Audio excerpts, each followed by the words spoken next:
Good Saturday morning to you all. I think it's Saturday. Whoever knows what day it is between Christmas and New Year, but it's Saturday morning, and we're back on the Same Old Arsenal podcast to review our game last night against Ipswich at the Emirates.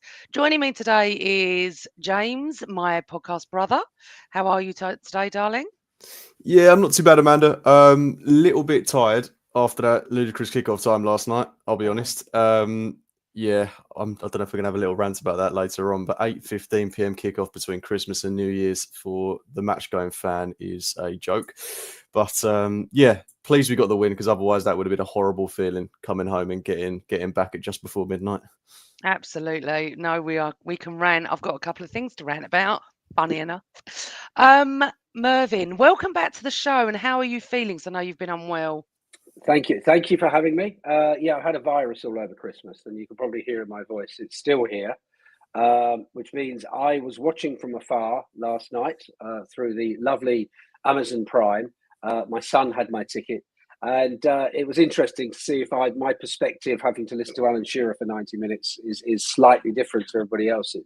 But other than that, I'm fine and excited and fully geared up for a race to the end with Liverpool. Absolutely. And it seems that a lot of people have got this virus, so we wish you well. We wish you Thank well. you. Thank you. Thank you for everyone joining us in the chat room this morning. I know it's early. I know it was a very late kickoff, as Cooks was saying, and for all of us that had to travel back, it is late. And I don't even live that far, so I know people, especially like Simon Lester, one of our friends of the show and a friend of mine, has to get back to Cheshire. It took, I don't reckon he's even up to watch this, but 4 a.m., 3 a.m., we reckon he was going to get back. It's just not on. They don't care about the fans. A 7:30 kickoff is perfectly fine in my eyes, but we need to go back to that. But they don't really care about us. So welcome to everyone, especially on audio. I'd like to say hello to you lot too. Please give us your questions in the chat room. We will be answering some later. Just really want to start off with little bit of a rant. So we've started about the kickoffs, which are not fair on the travelling supporter of any club, not just us. 8:15. I don't know where this has come from, but I will miss watching the games on Amazon Prime because Cooks, as of last night, our game was the last one they've got. So I think Sky and TNT have bought the rights now. So it just seems that the way they did it was good. I really liked how it was all set up and you could just click into any game and watch what you wanted. But the times at 8:15, ran away. Go on, I'll let you do this one.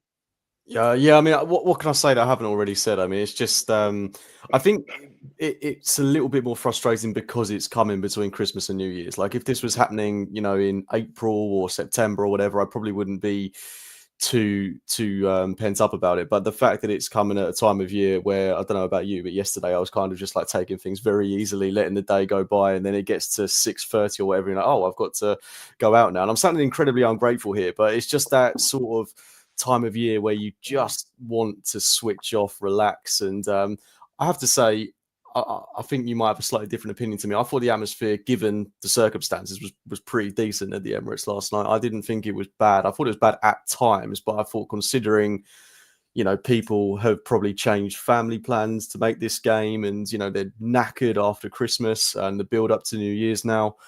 I thought it was as good as it probably could have got in a home game to Ipswich, considering it's one of those matches that you would expect us to win. But yeah, it's a really inconsiderate kickoff time. It is a shame that Amazon are losing the rights because the way they set it up is really, really good. They've got a similar TNT style where you can watch all the goals go in at the same time, and that's just perfect for Boxing Day. If you just want to have the football on in the corner, absolutely perfect. But I have to say, it does get quite convoluted when you've got Amazon, TNT, Sky, you've got BBC that are going to be doing the FA Cup. It's just so complex, like especially for older fans as well. Like I know my dad, for example, finds it really confusing trying to keep up with where the games are being shown. If there was just one platform that could show all of them, that'd be great. It's never going to happen, Yeah, but if no. there was, that would be perfect. But yeah, rant over. I'll leave it there. No, but really weirdly, I've got about the atmosphere number one in my podcast book because I saw a lot of people moan about it. And I was like you, James. I actually thought the atmosphere was quite good last night, especially first half. We were right up for it. We did seem to have a lot of people around us different people around us in the East End Upper. And they were all singing, which was great. And we were all singing. And I felt like the North Bank was singing. I thought the Clock End was lively. So I wasn't really sure. I know Mervyn maybe didn't come through on TV, but it wasn't how it's being portrayed. Against Everton, yeah, I get it. But not last night. I actually had quite a good sing-song during the whole match. So I don't know, did it come through on TV like that or not? I mean, I felt the atmosphere came through well on the TV. So I mean, it was like being there. I know there's already a comment about the timing of North London Forever in the sidebar there. Going to be talking about that in a moment. We'll come to that. Yes, it kind of caught the commentators out a bit as well. But no, I thought it came across really well. The atmosphere. It sounded like I would have expected it to sound if I was there. You know, it was kind of everybody excited. Okay, possibly an expectation that we're going to win, and maybe that's possibly underpinning one or two of the less kind observations. But no, I mean, I thought it was just all the way through. I'm thinking, I wish I was there. I wish I was there. It was kind of it was it was getting a bit tense second half, although. But no, we'll come to that later. Yeah. But yeah, no. Overall, I felt the atmosphere I'm really watching it from the TV at home, but I felt it came across really well. Yeah, so I was quite surprised at that. I'm glad you brought that up, James. A couple of other things. It was wonderful to see Santi back on the pitch being interviewed. That was lovely. We're all singing his name. I see that our friend of the show, Alan Algar, me and you, James, had a little bit of a tweet session with him about he's so bar humbug. I do love Al, but he's so bar humbug, saying that Santi, good player, but move on from it. I was like, no, it's Santi Cazorla, and it was lovely to hear the ground singing that, and the atmosphere, to begin with, was really good. But I just want to step back a little bit. So I don't like listening to talk sport. I really don't. I don't have a choice if I don't drive the car, and we have to listen to it. And last night I had no choice. And I swear to you, by the time I got to the Emirates, I was so wound up that I actually wanted to ring in. Now, that's the reason they do it. We know that it's to wind the fans up, so they ring in and they earn their money that way. But I was so angry. I was like shouting at the radio. I have no choice, Phil Macker. Honestly, I asked to turn it off so many times, so many times. But we had Andy Goldstein, who's a United fan, and Agbon Lahore. Obviously, I think he played for Villa, didn't he? Literally on the 27th of December saying Liverpool have won the title. I'm not even exaggerating. They're not saying, oh, there's a chance this one, that one. Then they were saying that Chelsea were going to come second and they're the only ones that possibly could fight them for it. And I'm going, what are we? Scotch mist or something? I was like incensed, right? Now, they actually meant it because obviously Goldstein is a United fan. So he's got no love for Liverpool, that's for sure. But they literally said, both of you, this is what they said. Yeah, Liverpool won the league. I was like, does everyone realise it's the 27th of December and not the 27th of April? And yes, they are doing brilliant, Liverpool. They've not hit a bad patch yet. They're scoring for fun. They're winning when, they're winning all their games. But we're on the 27th of December, and I will say this. Look, this time last year, weren't they ahead?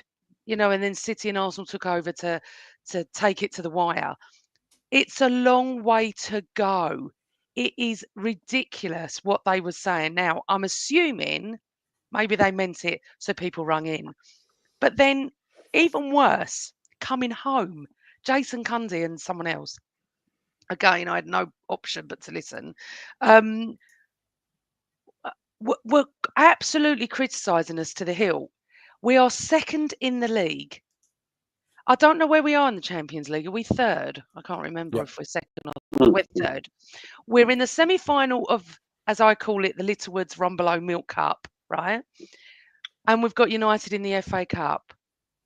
I'm sorry, but to do what they've done just shows what an absolute pathetic radio station for football they are. Be fair, I understand that we struggled at times with Ipswich yesterday, but you need to look at the bigger picture here. We've lost Saka. So if they lost Salah, I'm sorry, it would be, I was just fuming anyway. The only reason I'm bringing it up is, and then coming home, listening to some Arsenal fans on there, they made me even more incensed. One of them went back to the fact that we've struggled since Saka left. I'm like, I can't. I just can't. Now, listen, football's all about a game of opinions. We know this. And I totally respect anyone's opinion. Doesn't mean I have to agree. But that is it, John G. That is it. It is garbage. And I swear, I try so many times to get it turned off in the car. I can't listen. It winds me up. But then when we got to the ground, I actually said about the atmosphere and stuff, and it was lovely to see Santi on the pitch, and we will go into the game now. But I just want to say, don't listen, people. You're going to get wound up like I did. I tried not to, but anyway, moving on from that. Another thing that I do want to, I'm going to have another little rant. Angela T. Amanda, will you be around in about the timing of North London Forever? If not, you should. It's ridiculous playing singing when the game starts. Right, Angela. I brought this up 2 weeks ago and I actually tweeted the announcer on Twitter and said, this is ridiculous. Now, last night, I don't know if you saw Mervyn, we were still singing and Ipswich were on We the just attack. nearly scored. Yep. They nearly scored and we haven't even finished North London Forever. Now, for me, I'd love it when they came out, if they come out onto the pitch to it, or when they do their huddle. That's what they used to do. We used to be singing it when the players were in their huddle. I don't know why it's changed. Now, I don't mind this announcer being very over the top when he announces substitutions and stuff like that. It doesn't bother me. If he wants to raise it a little bit like that, then that's fine. But this is integral because we're all halfway singing and they start kicking off. And you're standing up and half the people are sitting down. The song gets lost because people don't know whether to finish the song or cheer on the team. I don't know what you thought about it last night, James, but I mean, I've hated it since the minute they've done it. They've changed it.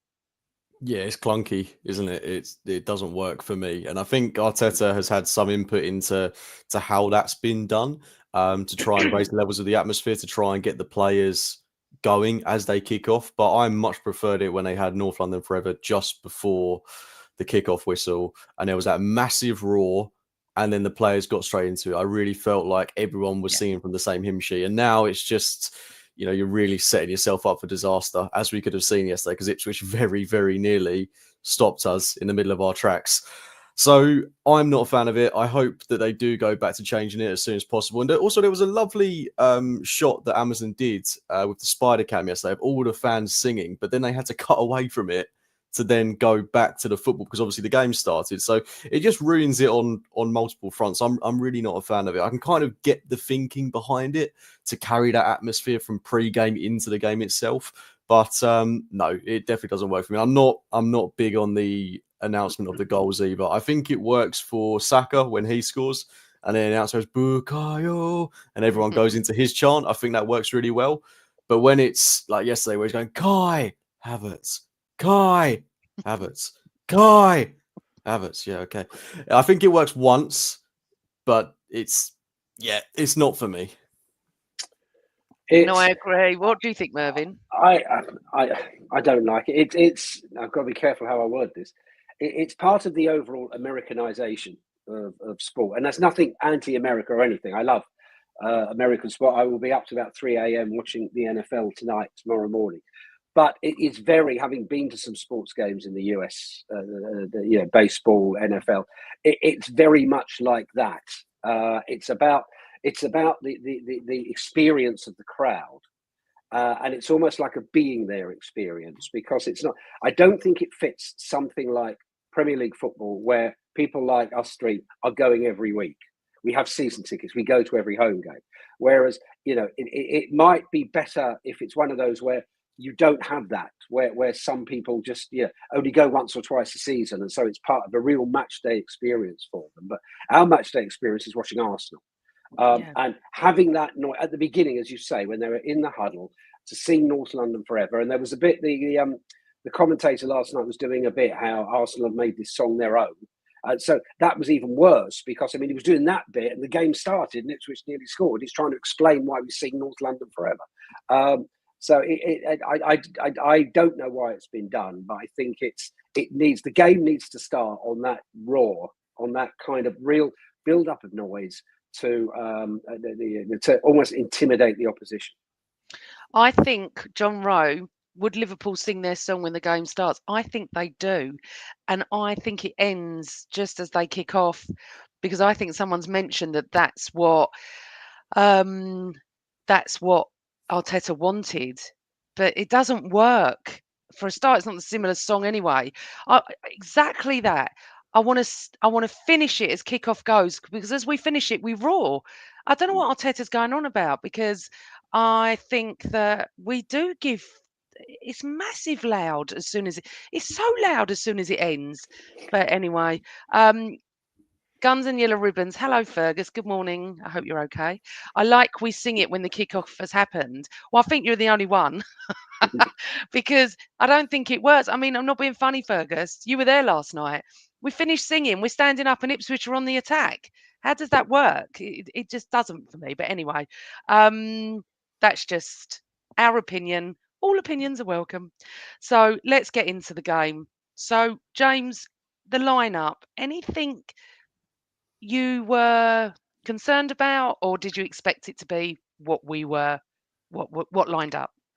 I was really happy with the team, and it's the exact same one I would have picked. I really like that he's continuing to play both Havertz and Ødegaard together in midfield, because it just gives us more attacking options and goal threats on the pitch. And when you've not got Saka, who, let's be honest, we're going to miss big time.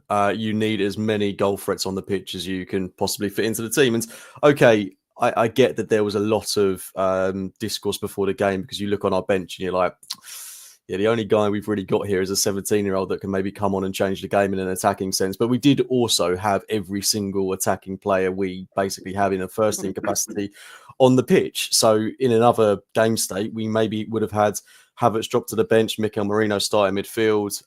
We could have had Rice and Partey both starting in games gone by. So we do always have that option to have an attacking option on the bench. It just so happened in this game and in the game against Palace, we were like, let's just go hell for leather and throw every single attacking player on the pitch, which I like. I really like that way of doing things. And I think it worked yesterday. I know people weren't happy with the performance at times, but I thought we created plenty of chances. And at this point in the season, when the games are coming thick and fast, you just need a good energy conserving display. And then that's exactly what we got, as well as the 3 points. And I mean, the only one real surprise going back to the team lineup was that Lewis Skelly kept his place. I was really of the mindset that, okay, he's done really well against Palace in both games. But are we now going to see Calafiori come back? Because he's been back around the team for a little while now.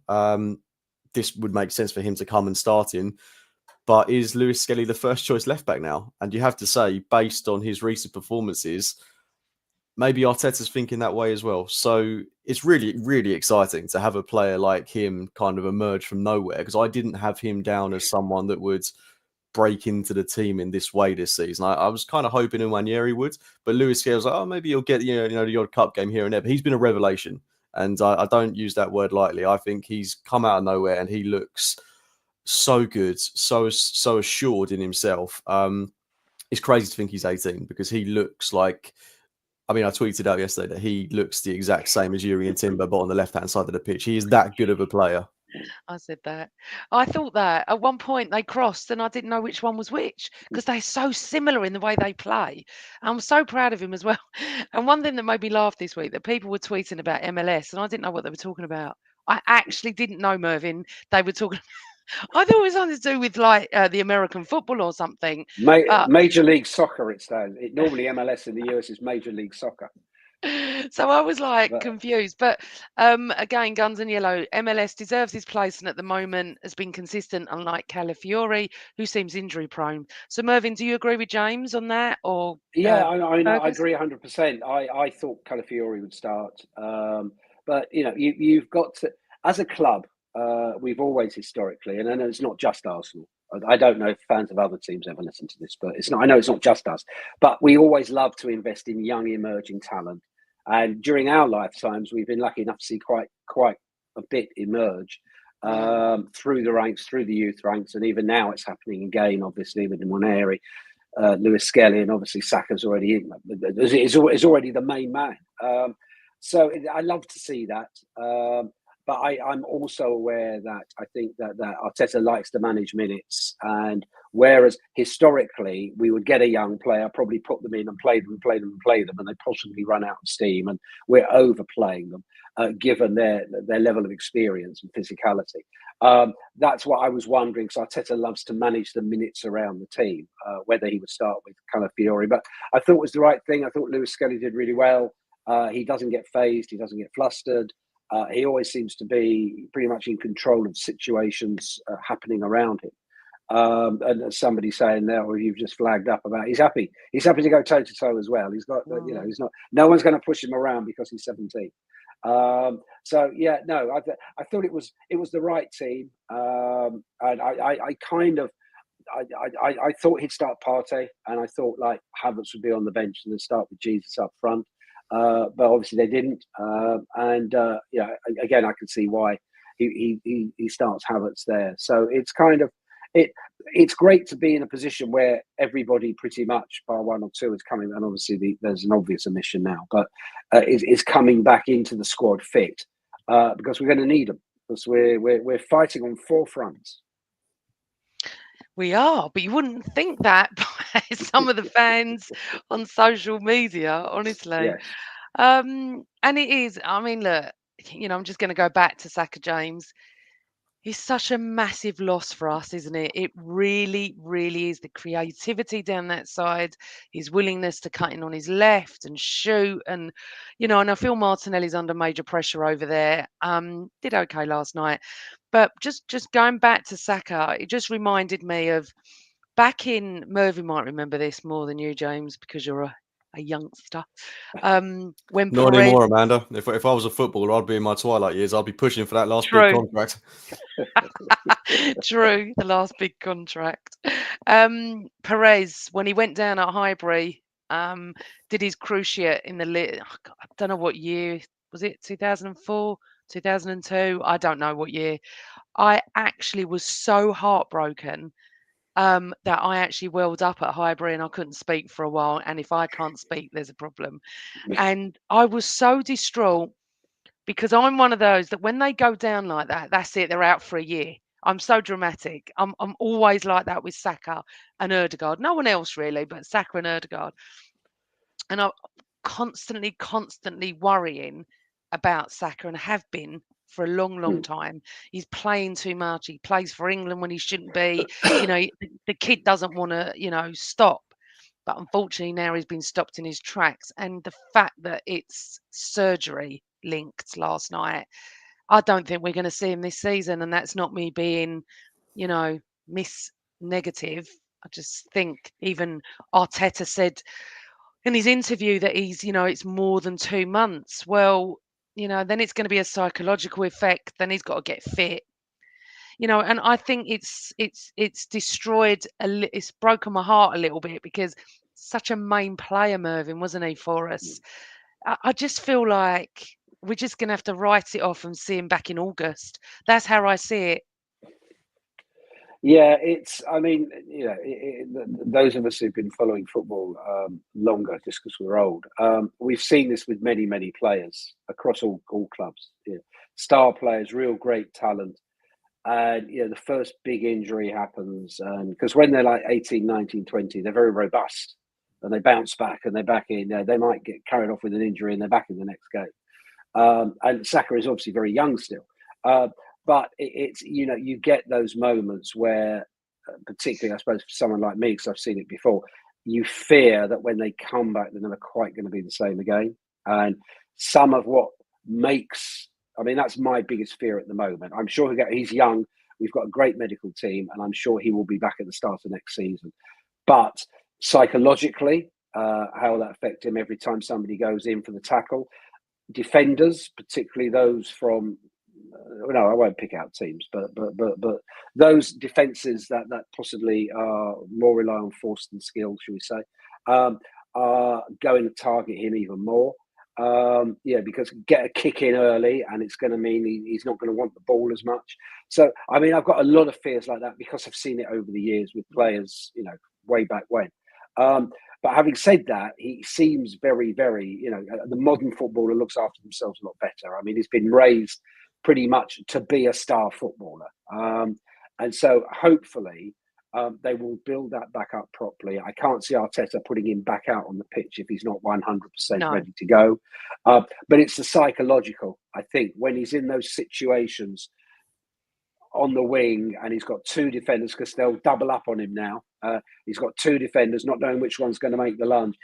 I don't know if we're going to see him lose that almost half second of not pace, but thought, because it's going to be, the first thing will be to protect the injury.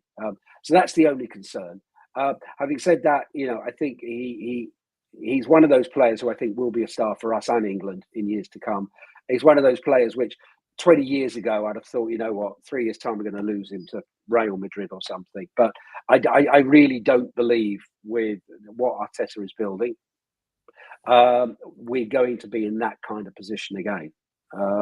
So it is a shame. And of course, this game and the next 3, 4, 5 games, particularly with the run we've got coming up, with the Man U Cup game and then who, and then Villa and then European and City coming. We need a solution. And it could be Martinelli on the right. I can't see, I'm not sure about Sterling. I can't see them making a signing. Whether or not there's somebody they pick up on loan, I don't know.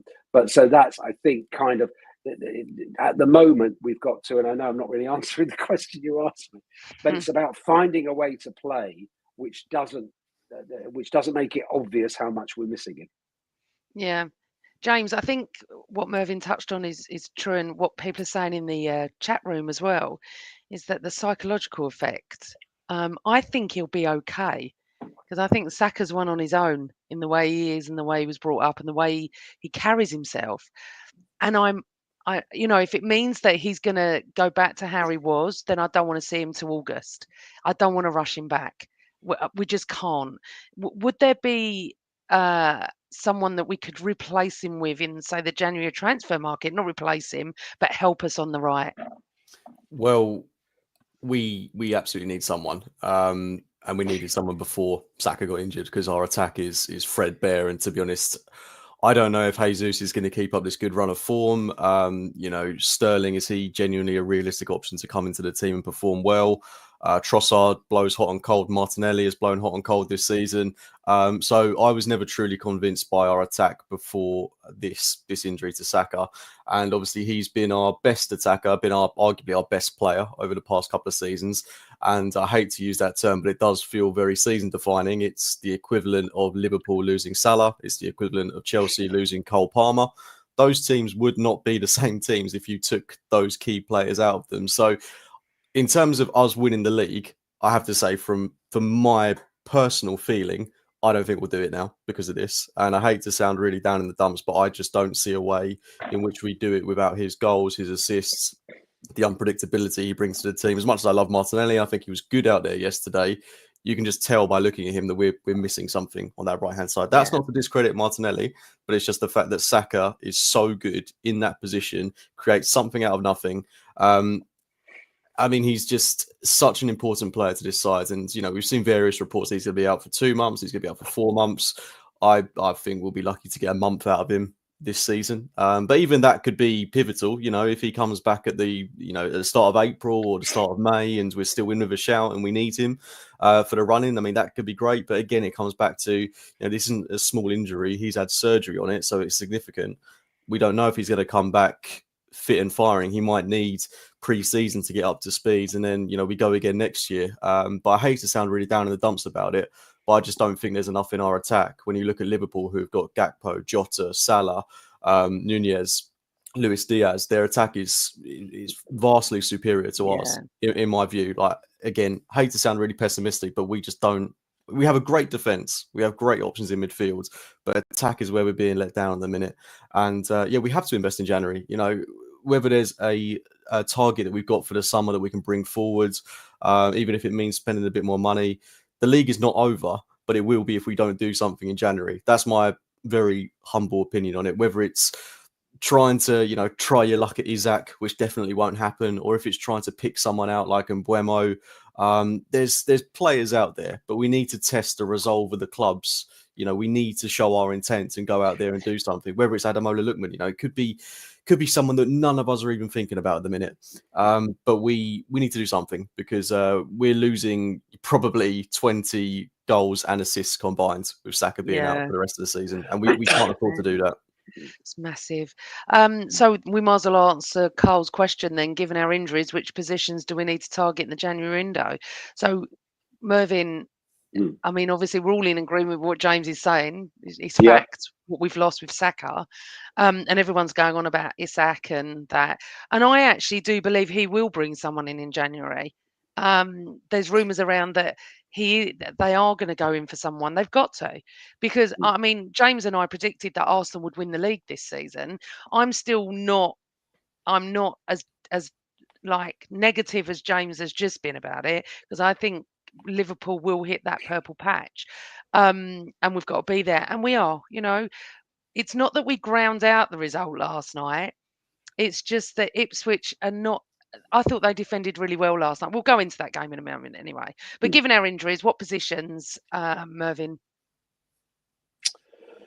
Well, the obvious one, as we're saying, is a right winger. But then, having said that, that's probably got to be a loan, because no up and coming young right winger is going to sign for us, knowing that the start of next season Saka will be back. We can't loan any more players, Mervyn. We're not allowed to loan anymore. Yeah. We're up to our limit, aren't we? Okay, sorry. I tell you, how about? Oh no, he's injured. I was about to say, how about bringing Reece Nelson back from loan? But he's injured anyway at the moment, isn't he? I think it needs to be a creative player. I think we do need the striker. I mean, Gabriel Jesus, it's been great to see him score some goals recently, but I don't mean it the wrong way. It was 2 games against Palace. We need to see consistently over the next 3-4 games, though we don't really have that much time now, that he can become the regular scorer. Havertz, it's nice to see Kai popping up with the goals, but again, I mean, he is not really the leading light. I like Isak, but as you say, I think that Newcastle will price him out. I don't know if there's somebody they've got up their sleeve. I don't know if there is some internal solution by moving some positions around. I don't know what they're thinking about at the moment, but I suspect that the Kroenkes and Mikel are in deep discussion about this. There's no obvious. I mean, it's very easy to point at leading strikers and say, well, it's good, Isak or Osimhen, but it's not that simple bringing in kind of a centre forward to a club. So it's kind of. I mean, I like what I see of Isak, but I would be very nervous about them, if you like, forward spending a load of money that they've got earmarked for the summer, and then we find, in 6 weeks' time he hasn't scored yet, kind of thing. It's very difficult, and obviously it's the club's decision. We can, as fans, only hope. We want them to go out and ignore the costs, just get the best players who are there. But it's not that simple. So there's no obvious person I want, because we are, as James has said, we're not just replacing. We're replacing a goal scorer. We're replacing our leading assist maker, one of our leading scorers, our penalty taker, our free kick taker, our corner kick taker, and it would be very difficult to find another player who can do all of that for us, and for 6 months, unless it's somebody who's coming to the end of a contract or something. I was thinking that. I don't mean Marcus Rashford. No, I was thinking last night what John Rose just said. If Ødegaard gets injured, we have a serious problem. So an attacking midfielder is a priority for me. And I was thinking last night, I think if God forbid, touch wood, I'm going to touch wood, he gets injured, that would be it for me. I'd definitely be conceding everything. However, not the cups. Apparently, though, you can still loan from Europe. A couple of people said it in the chat room. So maybe James and I were wrong on that. But Yeah, it would be interesting. Look, we need to get into the game. Halfway through the show, we haven't even touched on it yet. So last night we go 1-0 up from a nice goal, actually, wasn't it, James? It was a good move and everything. If you want to take us through it. Yeah, really nice move. Really good work from Trossard, who I actually thought had a very good game yesterday as well. I know we talk a lot about him not particularly looking great from the start of games, but I thought for the entire time he was on the pitch yesterday, he looks, pretty astute. And Havertz popping up in the right place at the right time, exactly as he did against Crystal Palace. I mean, that's what you get when you play him in midfield. It's good to see that he's able to still perform in that area of the pitch, because I know when he came into Arsenal, and that's where he started, and he was really unconvincing. But now I'm not really raising any eyebrows at him playing in that area of the pitch. I thought he was really good yesterday, as he was against Crystal Palace. You know, he does the defensive side of the game, really good in the transition, gets into really good spaces, whether he's, playing as a striker or he's playing in that left 8 role. And I think at that point in the game, it's what we deserved. I mean, we were so dominant in that first half in terms of having the ball, so dominant. But Ipswich, people are making out like they're a really bad side. They're not. They're actually a pretty decent team. I never thought this was going to be a 4-5-6-0 hammering. I mean, look, their position in the table suggests that we should win the game that way. I think I predicted a 2-0 win. You did, yeah. And that would have been a much more comfortable scoreline given how the game ended when they had their little spell of pressure. But they're a very decent team. Okay, results haven't gone against them, but that's mainly because they're trying to stick to their way of playing. And last night was actually the first time really that they've come up against opposition like us and reverted to a back 5. Ipswich don't normally play that way, and it was just hard trying to essentially break down 2 banks of 5. But we got the goal. You'd expect the game to open up more, but sadly it didn't really for us. No, I thought that, and I think it felt like their goalkeeper was time wasting a little bit at 1-0, which I didn't really understand, because they're only 1-0 down. We're not on our top form. Our main guy's injured. Why didn't they go for it? I was quite surprised at that, actually. But I agree with you about Trossard. I was going to mention him. I thought he had a really good game last night. Really did. Look at me and you, Cookie, agreeing on everything. Does that mean I have to disagree now? I've got to say he didn't have a good game. Well, we're not like other podcasts where they disagree. We generally see it similar with Chris as well. So Mervyn, it was a really, really nice move. Good goal. Pleased for Havertz. Jesus. Now, we don't get to see much in the and I haven't seen a replay. So I thought Jesus had scored, but then it was given for offside. So what actually happened there, Mervyn? He was fractionally Sky, Amazon Prime, TNT, whoever it was last night. They immediately had a freeze frame showing him fractionally offside. Right. Okay. So he was offside. Kind of. It was. They were. Okay. They were kind of. Yeah. It seemed there. If I was in the ground, I would like you. I wouldn't have seen what the issue was, but they were very quickly to say that it's going to be disallowed. So I didn't have that moment of extreme excitement leaping out from my armchair. But I mean, it was a great move, and I think a second goal at that point, things might have been a bit different. Because if Ipswich then didn't have something to hang on to. I mean, I saw, without wanting to talk about them, the night before I was watching Liverpool, Leicester, and that you could tell it seemed very close until the second goal, and then Leicester began to kind of know it was beyond them. And I think that's a second goal, particularly in the first half. The game would have gone differently. Having said that, Ipswich aren't mugs. They won down the other end of the Seven Sisters Road only a few weeks ago. So it's kind of, they've got some great players, but I think a second goal had that been allowed, although I think it was correctly disallowed. I think then it might have been a very different end, but it was the right thing. Sadly, it was the right decision. Although, as I said, if I was there, I'd probably say, "What are they on about?" Yeah, no, I noticed their number 12. Well, we were talking about it, me, Carl, and my footballing neighbour, about their number 12. Don't know who it was, but he was really good. I didn't find Ipswich that bad. I didn't. I mean, yeah, they obviously parked a bus, and I totally understand that. But I would like to give a shout out to their fans as well. Didn't stop singing.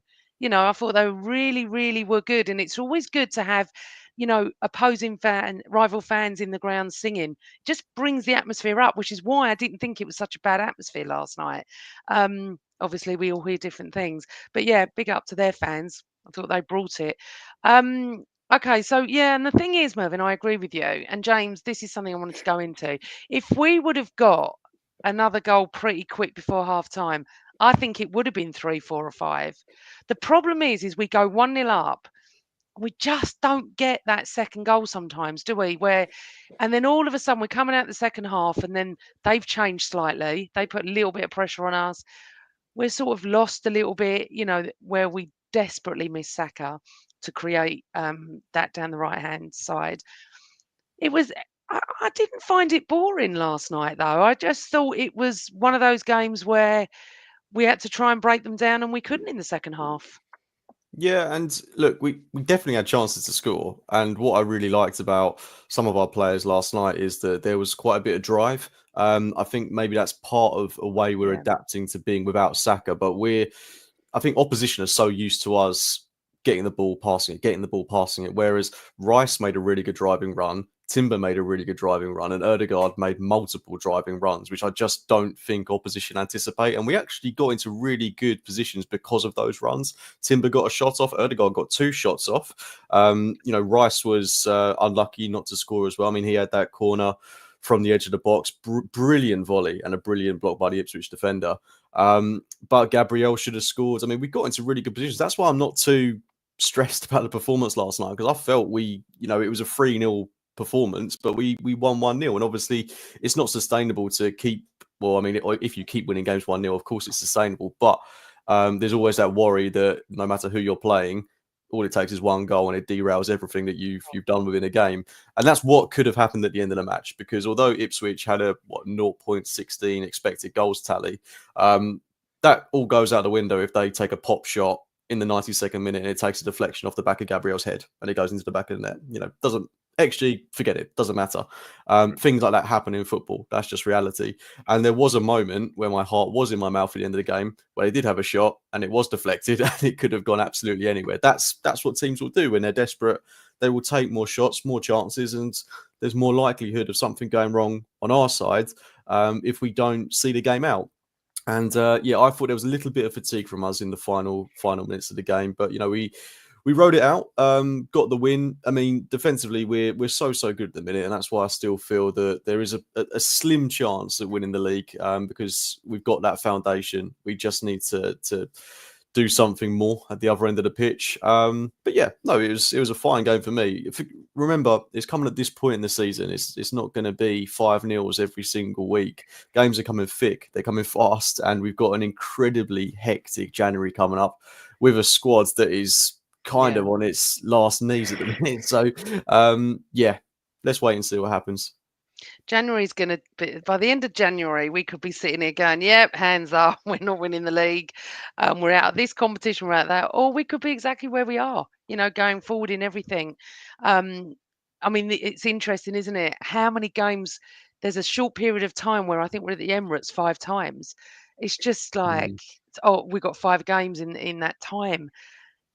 He's going to have to think about that, and obviously he may have been thinking of adding to the squad in January anyway, Mervyn. But now, with Saka going so close to the transfer deadline opening, which is what I suppose Wednesday, Thursday, whenever the first. So that's when, I don't know when it is. Wednesday. No, Wednesday. Yeah. So on Wednesday, and clubs are going to know that we're desperate. We need to get some players in and stuff like that. But second half, I agree with James. I wasn't so stressed until we get to about 75, 80 minutes. We're 1-0 up.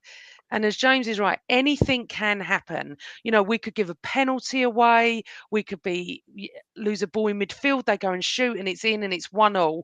And I couldn't see us scoring, Mervyn. So no, it's 3 points. That's all I'm pleased about.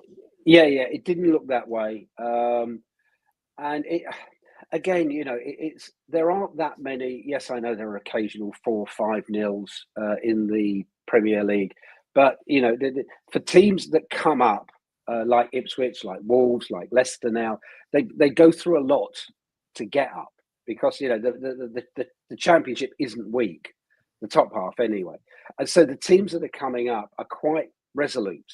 They've had to go through a lot to get up. And they tend to, you get very few, I think. It's only, like I said the night before, it was very close with Liverpool-Leicester. It was only once Leicester realised the game was gone that Liverpool then got another one. And the same probably would have happened last night. Had we got that second, probably just before or just after half-time, it could have ended up 3-0. But the teams that come up are very good teams. But they don't necessarily have the star quality that the top 6 or 8 have. But they know how to grind out results because that's how they've got up. So I don't think there are easy games anymore unless you win them, as we have done a few times, early by going 2 or 3 up inside the first half hour. So I think that they were very good, and I think we did enough. Given having said that, we've got games coming up. We do have a rest now until Wednesday. Yeah. But it's there are a lot of big games coming up, as you say. A lot of them at home, thankfully. But they've got 4 competitions to literally in the next 4 weeks, 5 weeks. So it's Arteta will be looking at managing minutes and stuff. So I didn't feel in that last 10, 15 minutes we were going to concede. I felt the game was won. But obviously, as you said, 92nd minute, Ipswich suddenly, there's an odd deflection and some guy's running through or something. You can never bet against that, and particularly as Raya hadn't really had much to do all game, rather than play as a makeshift centre half. Standing on the edge of the centre circle. I was just about to say I was going to bring up Raya. He so desperately wants to be in the outfield playing football, doesn't he? Have you? Do you know he makes my heart worry. I tell you, there are times where I think if Ipswich got the ball, they'd just lob him. They would have scored. But he just wants to be like that 6th defender or 5th defender, doesn't he? Yes. Well, he had nothing to do, did he, yesterday? So he's probably bored. Yeah, must have been. But I think that's why we've got him. I think that's what Arteta wanted in the goalie. It wasn't Aaron Ramsdale. It wasn't Emi Martinez. He wants a goalkeeper who is like the extra defender and plays and can almost play as a centre half. No, I know. I've just got Raya. He just wants to be an outfield player. He was like coaching him from behind. I was watching him at times, thinking, "You're like a little coach behind the back 4." But yeah, no. Listen. With Raya, I do feel safe. I do like him in goal, and I agree on what you're saying about the second half and everything, but. What we're going to do next is we're going to answer some questions. So get your questions in. And also, I'm going to ask you for your best moments of 2024 and your worst moments, Mervyn and Cook. So I'm going to give you a few minutes to think about that. I've got mine. We'll come to that in a second. So 1-0, second in the league, end of the year.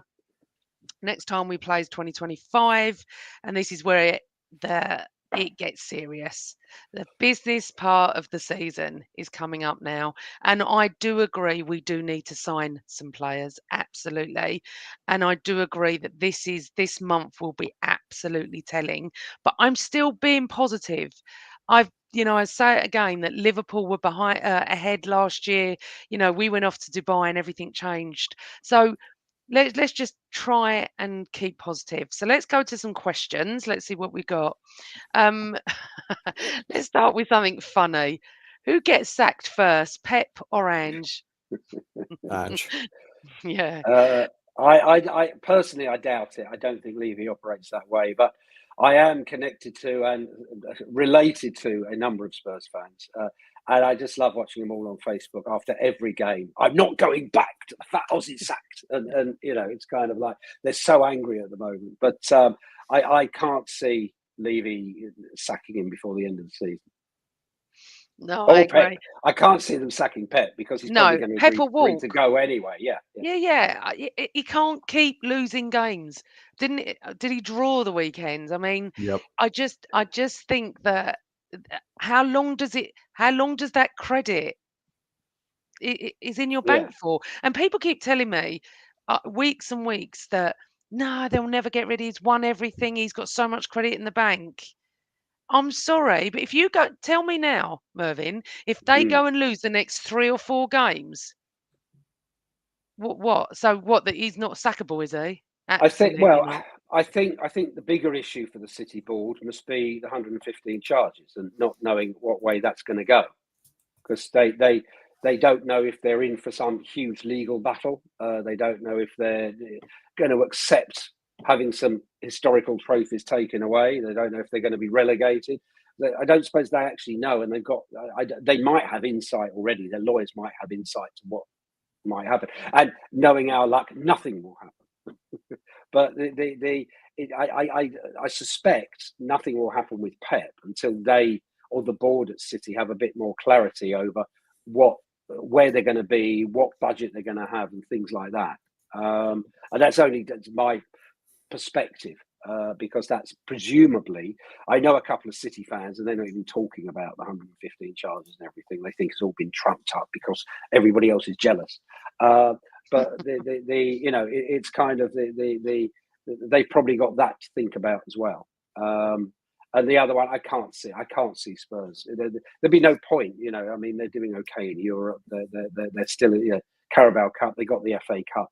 I would be surprised if they sacked him now. Having, at the time, I must admit, the Spurs fans I know all thought it was the most brilliant signing. They've identified this guy. Look at him. Look at his track record, and kind of he's the kind of guy we need. So it's kind of I'm sure nobody's doing any sacking at the moment. Yeah, no, I agree. Okay, let's see what else we've got to go over.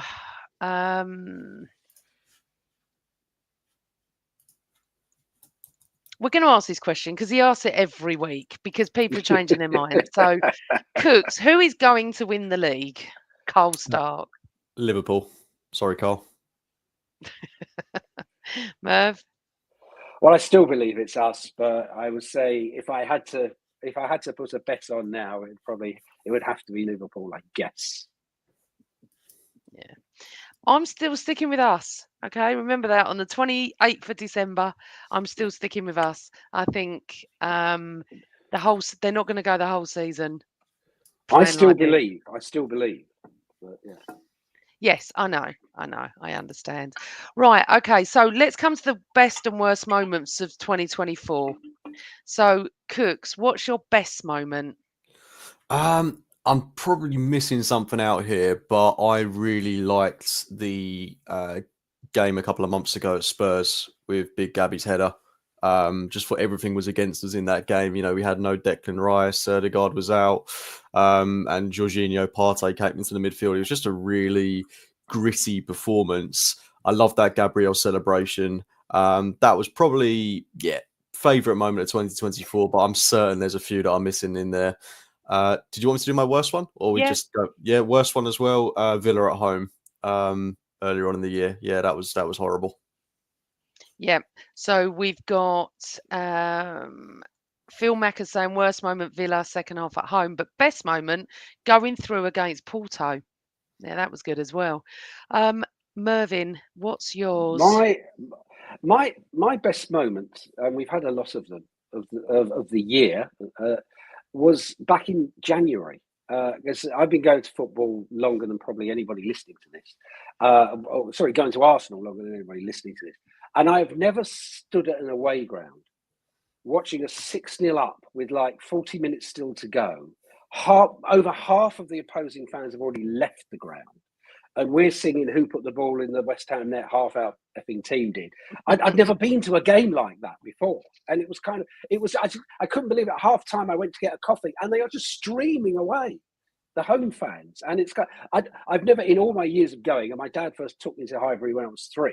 I've never seen anything like that. So that for me was possibly not performance-wise the highlight of the year, but I mean the experience of the year was actually experiencing that. I suspect that at the moment, I'll say the worst point of the year was Saka's face when he knew he'd done his hamstring last week. And that, had you asked me this 2 weeks ago, I probably would have said something different. But I just have this fear that this season's defining moment will be that.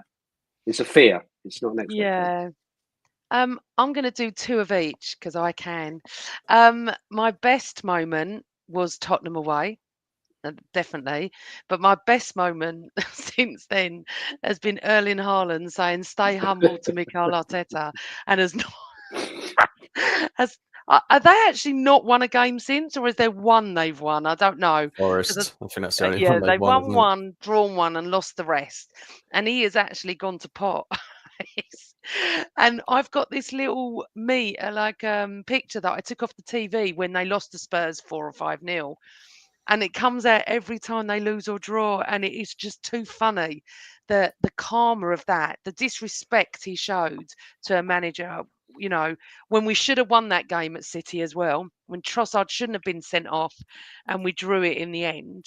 But that and Tottenham. But my worst moment was Villa at home, sitting there realising as we left the Emirates that I couldn't see it happening.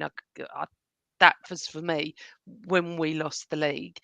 But my other worst moment was Saka, and I can't not mention that. I think for all us fans and for him as well. And someone's just put a stat up about this. Just read an interesting article on hamstring injuries and surgery. It appears to be good news that Saka received the surgery as soon as possible after the injury, but return to sport is estimated between 16 and 29 weeks. So as much as the first part of that is a little bit positive, the second part is I don't even want to think about Arsenal without Everyone's him. guessing though. Everyone is literally guessing. Yeah. So there's no point in reading into all of this. No, but I do think that I mean, Arteta did say it's not 2 months. So anyway, and I think Angela and I are agreeing about the Erling Haaland. It is funny, and I am enjoying it, and I'm about 15 years of age when it comes to things like that.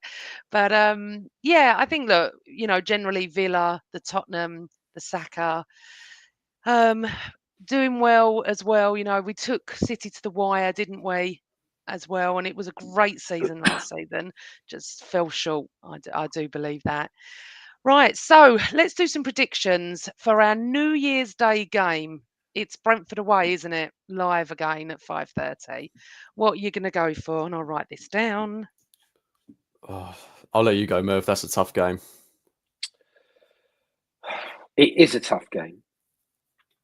As I sit here today, I'm thinking a draw. But if I think about it, I'm sure if I sit down tomorrow and think, nah, we'll win. I will go for Arsenal to win 2-1. Okay, and then I'm going to ask you for Brighton as well. I think the run starts now, and I think we will win at Brighton. Let me put I don't know how many. I think it will be narrow. I think we'll win the next 2. Right. Okay. Sorry, what was the scores? I'm just trying to put the other people's predictions up. So Brentford, what are you going for? I'm going for 2-1 to Arsenal, and Brighton as well. I'm going for 2-1 to Arsenal. Okay. James, have you had time to think about it now? I mean, they're both really, really, really difficult games. It doesn't help that they're both coming back to back, both away from home. I mean, Brentford have got one of the best home records in the league until recently. So I wouldn't be surprised if we drop points in both of them. Sorry to sound negative, but I will be optimistic, and I think we'll beat Brentford 1-0, and we'll scrape past Brighton 2-1. Okay, so same as Mervyn for Brighton. Right, so I've gone 1-0 away to Brentford as well. But Brighton, I've gone 2-2, unfortunately, people. I do think it's going to be a draw at Brighton. But everyone seems a little bit positive in the chat room. That's fantastic. So we're at the end of the show, like we're at the end of the year. And I would like to say a few things. I'd like to say on behalf of James, Chris, who's away at the moment, and myself, thank you everybody for tuning in, liking us, sharing our tweets and our Blue Sky and our threads and everywhere else we are, Instagrams, commenting, YouTube comments for 2024. We've loved being with you. We're going to be with you going into 2025. We want to wish all your families, friends a happy, healthy new year. Peace on earth, for God's sake, as well. Saka to come back much quicker than we're all surmising here today. We'd like to thank all our guests, especially Mervyn, one of our regulars, for coming on. You are so welcome. Thanks for joining us and giving us your time. We'd like to say thank you to all our other guests as well that, you know, take their time out to come and talk to us. So yeah, happy and healthy new year. James, have you got anything you'd like to say to anyone? No, I can't really add on what you've put there, Amanda. Just yeah, thanks to everyone for joining us throughout the year and looking forward to more of it in 2025. Absolutely. Mervyn, thank you for joining us. And if you'd like to say anything, pleasure. You are welcome. I wish every Arsenal fan in the world a very, very happy new year, a very happy 2025. Well, I wish everybody in the world a happy, healthy new year, but Arsenal fans in particular, I'm wishing a very happy, healthy, trophy-filled 2025. Absolutely. And remember, Arsenal fans, keep the faith. Funnier things that have happened. I didn't keep the faith in 1989. And look what happened there. 2 games to go. I was screaming on the radio about us. I'll never forget that. So just keep the faith. Happy New Year to you all. We will be back probably next weekend at some point. If you subscribe to us and click the bell, you will never miss a show. We do appreciate everybody that's in the chat room. There's over nearly 350 of you this morning. Thank you for joining us. And remember, always Arsenal. Bye, everyone.